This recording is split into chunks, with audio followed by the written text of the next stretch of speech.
What's up, tribe? How you guys doing? Go ahead and hit that subscribe button. I hope you like this video. This is Reasonable Doubt Season 1, Episode 3. So listen, Jax is busy. This episode, we see her juggling. She's got 50 balls in the air. And y'all know when there are 50 balls in the air, something's going to hit the ground. Like, you just can't maintain that. She has at the beginning of this episode, we see her out for a jog. At the same time, the district attorney, Miguel, is giving a press conference, and at the same time we see Braden being booked. So they did arrest him, and they are charging him with murder. So we see him being booked. So we see all these different things going on at the same time, right? Then we cut to, it's morning time. It's time for school. She's fixing the kids' lunches. She asked her husband, she asked Lewis to come and take the kids to school and pick the kids up because she's trying to get ready for the preliminary hearing for Braden, and she's got a lot going on. Son is still being a jerk to her, and her daughter is saying, "Mommy, my stomach hurts." And she was like, "Let me get you some ginger ale, you'll be okay." The husband says, "Listen, if you need me to keep the kids for a couple of days, I can do that." And she was like, "No, I got it, I'm good." And he was like, "Okay, but I just know it looks like you got a lot going on here, and I can handle it." And she was like, "No, I got it." So then we see her going over to Braden's house, which of course is a beautiful mansion. This man is almost a billionaire. He got out on bond, and he's at the house. So they're meeting her, Rich, and her investigator are meeting over there. The wife answers the door. She's very nice and everything. She answers the door, and we find out that he ain't told his wife what's going on. How you ain't told your wife what's going on, bruh? Like, you literally just got charged with murder of killing a person you were having an affair with, and you ain't feel like, he's talking about I just told her they're rumors and not to listen to him. And Jax was like, bruh, like, everything is going to come out in court. Like, you really need to tell her. It's better that she hear from you than hear from somebody else. You really need to let her know what's going on. So, they talk about his alibi. And he explains to them that, that the night that this happened, the night of the murder, it was the anniversary, his and his wife's anniversary. So they went out to dinner for their anniversary. And then when they got home, he told her he was going out to get some ice cream. And he really went to go visit Kalisha. I said, you dirty dog. Like, this is just getting dirtier and dirtier. But he has receipts from the dinner. He has receipts from the ice cream shop. Now, me personally, I think that's a little convenient. I ain't saying nothing. Maybe I'm being nitpicky. I'm going to put that in my back pocket. But I feel like that's a little convenient that you are going to sit there and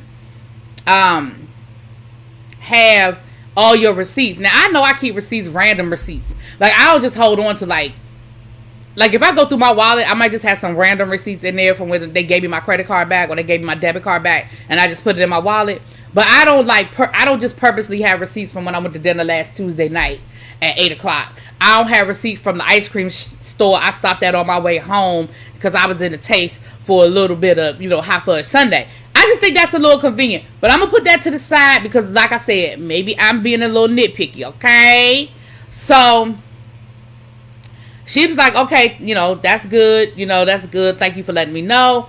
We're going to start investigating. We're going to get on top of that, right?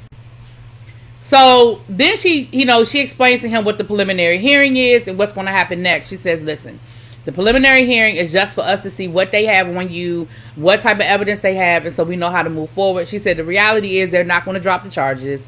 They probably do have enough to at least move forward with the trial, but this is a good opportunity for us to kind of get a sneak peek into their what they have, the evidence that they have. She said, but I need you to tell me everything that's going on. I don't need no surprises. I need to know what they possibly could have on you, what they do have, what they don't have. Like, I need to know, I need to know. So, so then later on that night, we see her outside smoking her little cigarette, and Will is texting her. Now, I told y'all, Will is not going to go away easily. Will is going to be a problem. I don't know when, where, or how that's going to happen, but Will done already told us that he suffers from anxiety, and he, he's on medication for that, and he freely gives his medication out. I ain't never seen nobody that just be like, here you go, you need a pill, you need 2, you need 3, I got you, if it's not a reason. You feel what I'm saying? Then, Will has already been trying to, turn this whole booty call thing into a situation, right? So Will is gonna be a problem. Put a pin in him. Put him over to the side. So she ends up calling Lewis. And she says, maybe I do need you to keep the kids for me for a couple of days. I do have a lot going on. You're right. I am kind of stressed out. I'm worried about the preliminary hearing. And he wants to talk about them. He said, because earlier when they were talking, he was like, me and you need to talk. Like, we need to talk about what happened the other night. Going back to when they was getting ready to have sex on the couch, but then he wanted to turn it into a whole voyeurism moment. And she was like, what are you doing? He was like, we need to talk about that. And she was like, listen, I don't really have the energy or the time right now to get into all of that with you. And he was like, but I really want to talk to you about it. And she was like, but I really don't. So now he's saying, well, when are we going to get a chance to talk? But they end up having a pretty decent conversation. Remember, I told you, her and Lewis, when they in a good space, they have good conversations. It's just really ridiculous that they always got to be arguing and stuff. So the son is still being a jerk. She wants to say goodnight to him, and he won't get on the phone and let her say goodnight to him or whatever. You just really need to yank his little butt up, because he's being a little too disrespectful. Like, he's taking this a little too far. You need to yank his little tail up. But whatever. Moving on. We see her going out for drinks with her girlfriends, and she had even told her husband, listen, I'm trying to keep everybody happy. I'm trying to maintain my job situation, maintain my kid situation. Me and you trying to figure out what we trying to do. My mama and her situation. And I still got to be a good girlfriend. So yes, I'm supposed to be hanging out, going for drinks, but it's a lot. So when they out for drinks, she's spaced out. Like, she is totally not there. Like, she's got 500 other things on her mind. And her girlfriend Chanel, the one that told him that her husband was cheating on them, but she ain't going nowhere, she starts sitting there making excuses about her husband cheating, and how men don't get credit for the women, because they're talking about Braden in his case, whatever. Men don't get credit for the women they turn away. They only get in trouble for the one time that they were weak and they gave into temptation. Like my husband, he turns away 50, 60 women, but the one time she was and Jack snapped at her and was like, girl, I know you're not about to sit here and defend him. Like, I know that's not what we're doing right now. Like, you are not going to sit here and defend this man's bad behavior. Like, don't do it. Don't do it. So,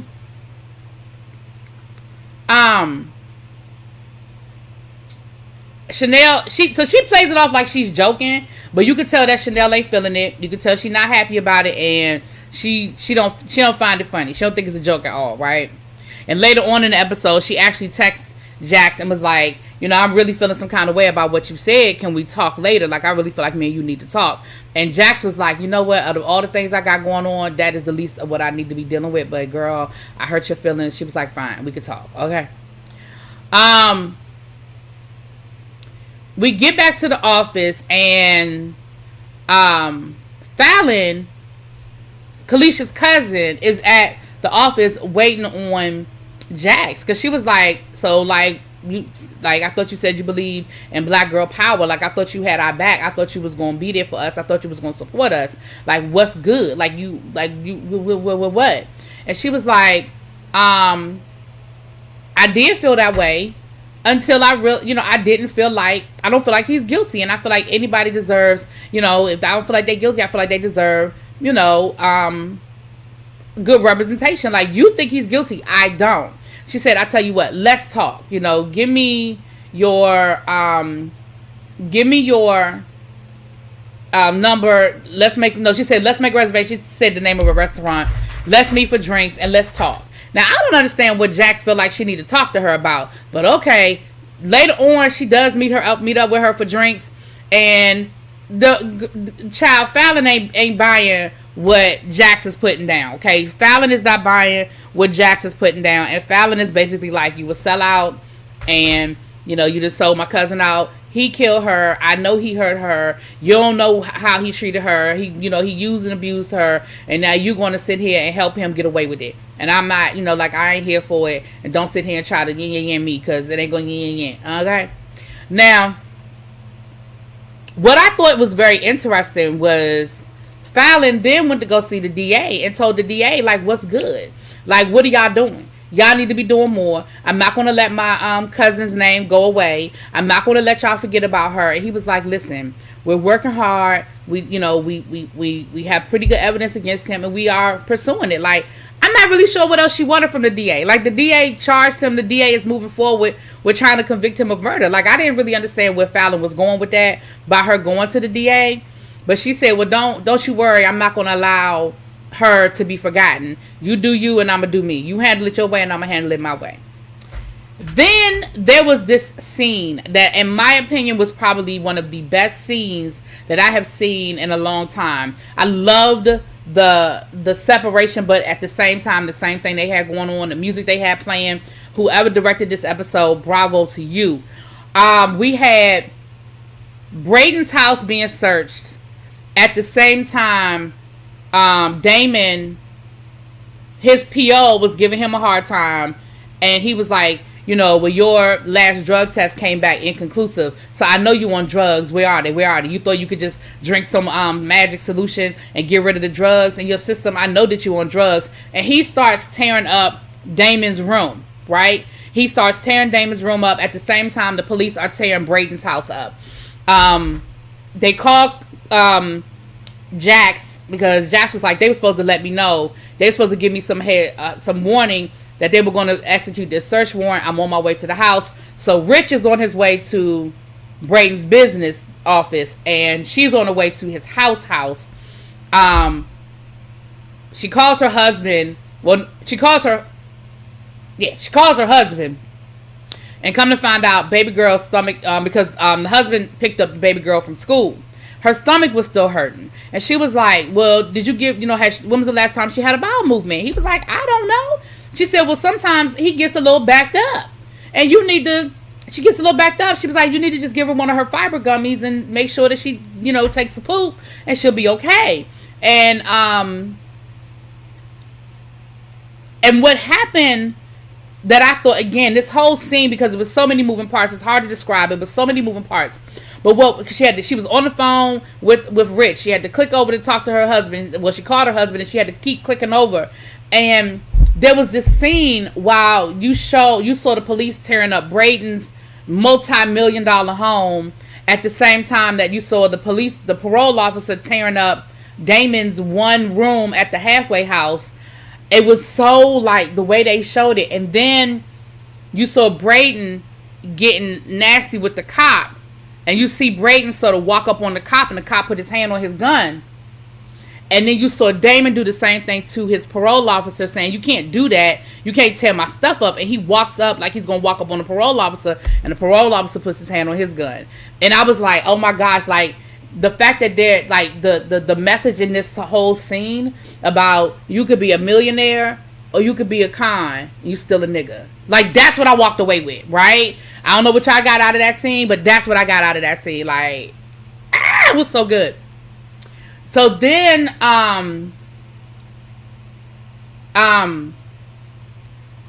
so Damon calls Jax too. Like I said, Jax was juggling all of these balls in this one scene. You saw everybody needing something from her. He called her and he said, listen, my parole officer is hassling me. He said I had an inconclusive drug test and he, searched my stuff. Like, can he do that? Like, can he do that? I'm doing everything they're asking me to do. Can he really do that? And she was like, well, technically, yeah, but it definitely sounds like you have a parole officer that is, trying to give you a hard time for no reason.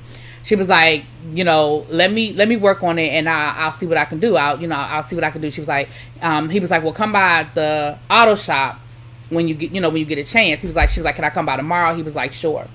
So the auto shop, it looks like we found out later on that the auto shop isn't just a place where somebody decided to give him a job. It looks like it was his business before he went to jail, him and his cousin. Because later on in the episode, we see him and his cousin have a moment where the cousin looks like he's selling drugs out of the shop. And he confronts him and he was like, yo, like, I just got out of jail. Like, I can't be around this shit. Like, I need you to chill out. But he was like, what do you think kept this place afloat while you was in jail? Like, how you think we was keeping the doors open around here? So I kind of get the impression that maybe before he went to jail, that was their business together. All right. So anyway, just putting a pin in that. So we come back, and another interesting scene that I thought happened was Rich was talking to Braden's CFO, white guy, right? And he's like saying some not so nice stuff about Brayden and Kalisha. And he's accusing Kalisha of stealing money. He said he didn't know about the affair. They did a good job of keeping it under wraps. He was like, he didn't really realize about the affair until Brayden wanted to kind of get rid of her. And he said, I wasn't really tripping when it was, little indiscretions here and there as far as the money. But when she started dipping out of the cookie jar too much, then I had to kind of be like, okay, you're doing too much. You're tripping. Like, what are you doing? Like, ma'am, you can't keep stealing from us. Like, no.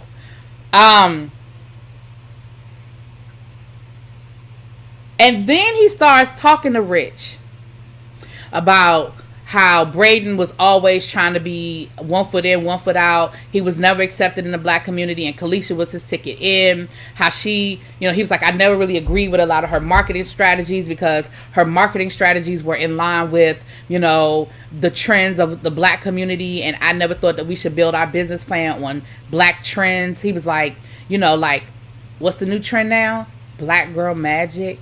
And Rich picked up on it, right? He was like, well, my colleague, he was like, Jax, he said, I'm a corporate attorney. She's a criminal defense attorney. I was his lawyer when we were doing NDAs. She's his lawyer because his ass is getting ready to go to jail for murder. Please understand that the only reason why she's on this case is because of that. I personally, I would still be his attorney if he just needed business help.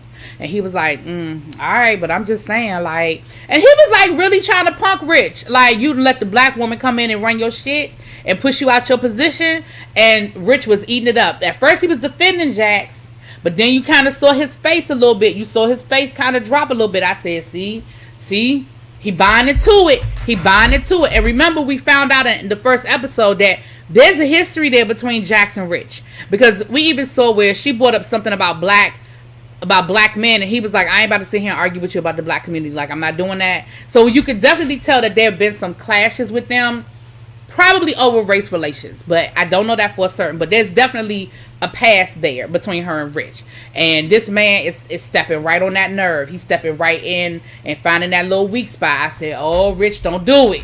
Don't do it, Rich. Don't fall for the banana in the tailpipe, Rich.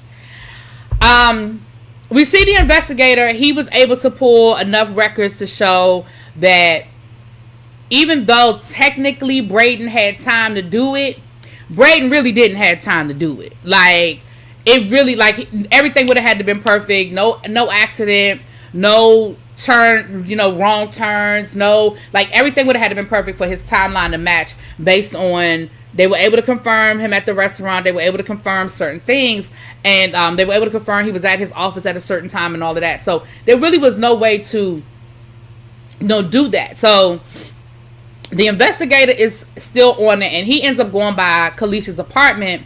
And he's posing as, one of those companies that cleans up, empty apartments or whatever. And so he rolls up on the groundskeeper. And he's like, listen, the guy's Korean. Her investigator's Korean. The guy's Korean too. And he said, do you have any work for me? Like, I'm volunteering my services. And the guy was like, well, we do have an apartment that we need cleaned out for the next owner. And it's Kalisha's apartment. And of course, there's blood and stuff. And he's like, what happened here? And the guy starts talking about, well, you know how the blacks are. She was a tenant, and everything was cool until she let her cousin move in. But you know how them blacks are. And he was like, yeah, the blacks. And what he ends up finding out is that she got her cousin from the hood that she let live with her until basically Kalisha got into so much trouble with the homeowners association that her cousin ended up having to get put out. But she caused some problems, and so he was able to look up the cousin, find out that the cousin had a record, and that they also checked the inventory of the apartment from when Kalisha left, and come to find out that her laptop is missing. They didn't inventory the laptop, but we know she had a laptop. And so she was like, well, either somebody stole the laptop or, Kalisha has it hidden. But either way, that means maybe something on there that we can use. And so the investigator was like, well, I'm going to be on it. He said, I'm going to check out the pawn shops because, whenever people have, if the cousin stole it, she's going to be trying to get rid of it. And, that's going to be, we'll be able to, find, get the laptop and, see if there's anything on it that we can use one way or the other. Now, unfortunately, later on in the episode, he does end up, he's at a pawn shop, and the cousin actually ends up showing up with her boyfriend. And he's on the phone with Jax. He's like, yeah, he was like, I'm gonna wait. They're going in to sell the laptop. I'm gonna wait for them to come out, and I'm gonna go in and buy the laptop from him, and then at least we'll have it. We can see what's on it, if it's anything good or not good or whatever. And he goes to go. I guess he thought they were gone, and he goes to go into the pawn shop, and the cousin rolls up on him and was like, "Why are you following me?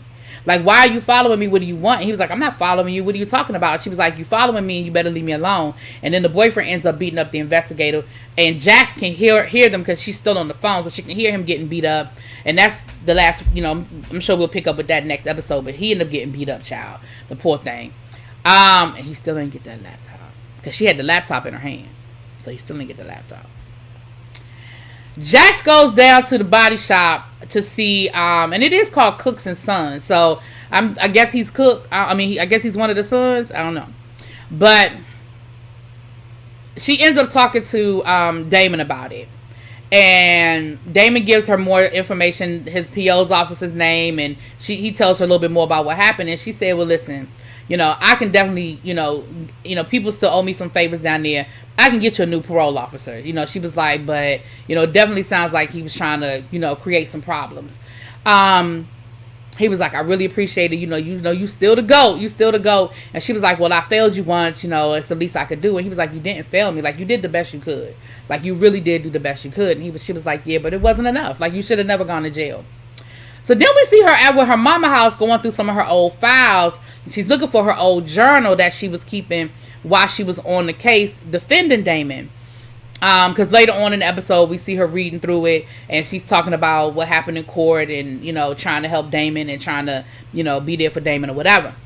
So then her mother comes in there, and we see a really good moment between her and her mom, because up until this point, we've really only seen her and her mom fussing and disagreeing, and her mom making little jabs and her making little jabs. And so it was really cool to see her and her mom in a good space and having a good conversation. Her mom, and even in the midst of this episode, with her being as busy as she is, her mother was like, "I have a theory about the case." And we find out that her mom was actually a legal secretary. So she has a certain point of view that's not just a layperson's point of view about, about stuff, right? So she kicks her feet up on the bed. She was like, "Well, tell me what you think, Mom."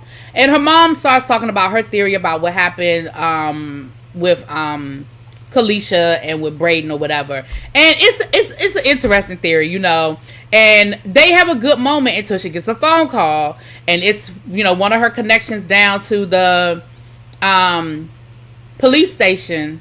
The news. And he's like, "Listen, there's videotape of Braden kissing Kalisha, and it's getting ready to drop in 10 minutes. So if I knew sooner, I would have let you know sooner, but So, of course, she beelines over to Braden's house. She gets there just as the wife is cussing him out and running out the door. And she talks to the wife. She says, "Listen, is your husband an asshole?" "Yep, he is. He sure is. But is he a murderer?" "We don't think so." She said, "I understand your instinct is to roll out of here, never look back, tell him to kiss your ass. But I need you to stay. I need you to stay, because if you leave, then the message that this sends, the public message, is you're leaving him because you believe he's a murderer.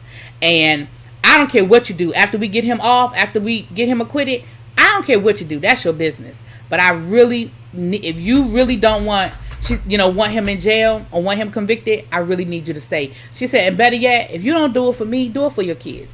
If you don't think that your kids deserve to have their father in jail for the next 20, 30 years of their life, please, again, I ain't asked." She said, "It was never about the money. I had my own money." She was like, "I had a career before I met him." She was like, "But I loved him and I believed in what he was doing."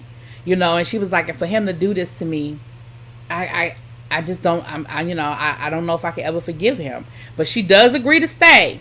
She does agree to stay and, put on that good face, and stand by your man, honey. Stand by your man.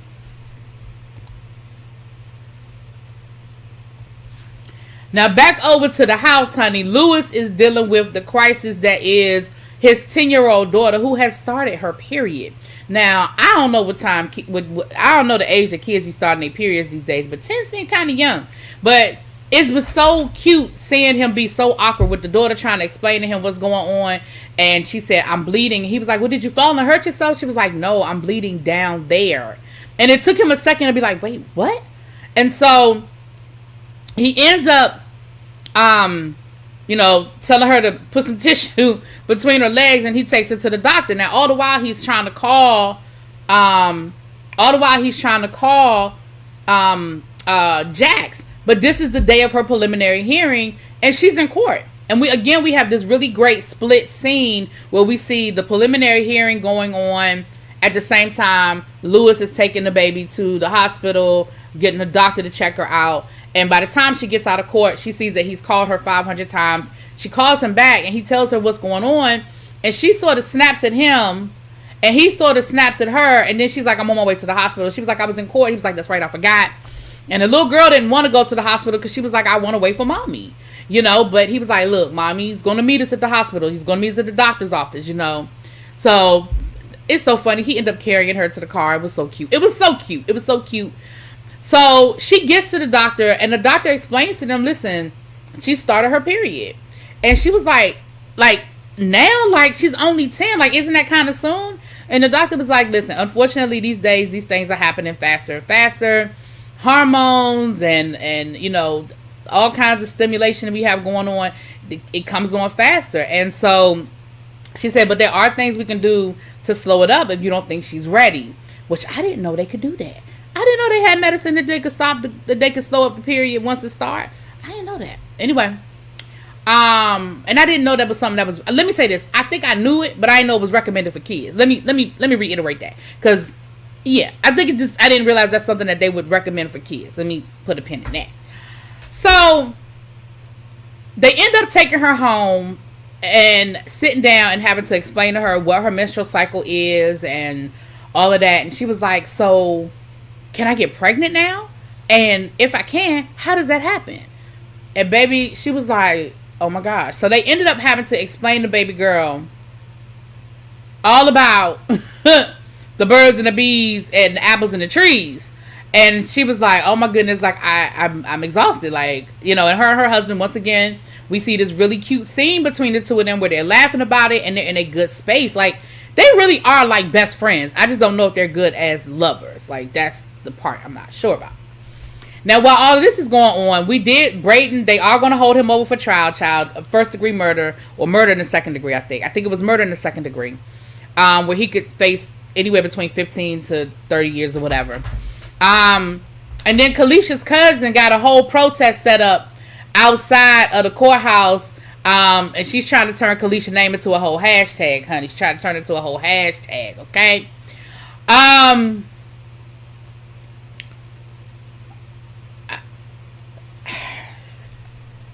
I don't know. So after they get done explaining to baby girl, he leaves, and we see her talking to Damon. And they have a really good conversation. She lets Damon know that she took care of the parole officer. Now, I don't know when she had time to do that, but she took care of the parole officer, and he was like, I really appreciate it. He said, can we be friends? He was like, I don't mean like surface, hey, how you doing? He was like, I mean really, like, can we be friends? And she was like, yeah, that'll be good. I think we could do that. Then we see her going in baby girl's room, helping baby girl clean up, whatever. And we find out that baby girl has other underwear that she's been bleeding for a minute. She didn't just start bleeding. And she said, why didn't you say anything? Why didn't you tell mommy that you were bleeding? And she was like, well, you've been so busy. I don't know. You just been so busy. And we see her go in the living room and lay on the couch and bawl her eyes out. Now, the husband is watching, and he sees it. And I feel like she purposely does things on that couch because she knows he's watching, and he'll see it. So he saw her crying. He saw her upset, whatever. Now, the other thing I keep forgetting to mention to y'all, at the beginning of every episode, we have this scene where she's tied up in a chair, bound and gagged, and somebody's getting ready to shoot her, okay? And she starts praying.